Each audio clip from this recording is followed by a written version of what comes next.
করব বিট বাটা। এই যে বিটগুলোকে ডুমো ডুমো করে কেটে নিয়েছি, আর এর মধ্যে কালো জিরে আর দুটো কাঁচা লঙ্কা দিয়ে দিলাম, আর দিয়ে দেবো একটু পোস্ত। আর কিছু দেবো না, আজকে এটাকে নিরিমিষিভাবে করব। এখন এটাকে ভালো করে পেস্ট করে নেব। কড়াতে দিয়ে দেবো সরষের তেল আর একটু কালো জিরে। কালো জিরে কিন্তু আমাদের ব্যথার পক্ষে খুব ভালো খেতে।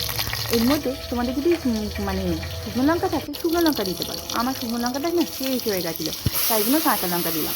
এরপরে এর মধ্যে ঢেলে দিলাম মানে বিটটা বেটেছিলাম সেইটাই ঢেলে দিলাম। তার মধ্যে এবারে এর মধ্যে আমি চিনি আর একটুখানি নুন দিলাম, দিয়ে ভালো করে নরম করে ভালো করে কষিয়ে নিতে হবে। ব্যাস জমে যাবে।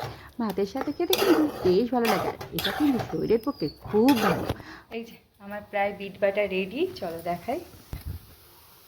বিট বাটা হয়ে গেছে, একদম শুকিয়ে গেছে। আর গ্যাসটাকে বন্ধ করে দিয়েছি। আর কি করেছি আজকে দুপুরবেলায় চলো দেখাই। আর সকালবেলা তো মোটামুটি খুব মানে রান্না হয়ে গেছিলো, মানে 11টার মধ্যে 10:30টার মধ্যে দিক খেয়ে বেরিয়ে গেল। বিকেলে আজ এক্সাম চলছে এখানে। আজ যেহেতু মঙ্গলবার, সোয়াবিনের তরকারি, এখানে ভাত তো হয়েই গেছে ওইগুলো। আর এদিকেও অনেক কিছু হয়ে গেছে। এই যে এখানে লাউ দিয়ে ডাল করেছি, লাউ ডাল। আর শীতকালে তো লাউ ডাল খেতে খুব ভালো লাগে খেতে।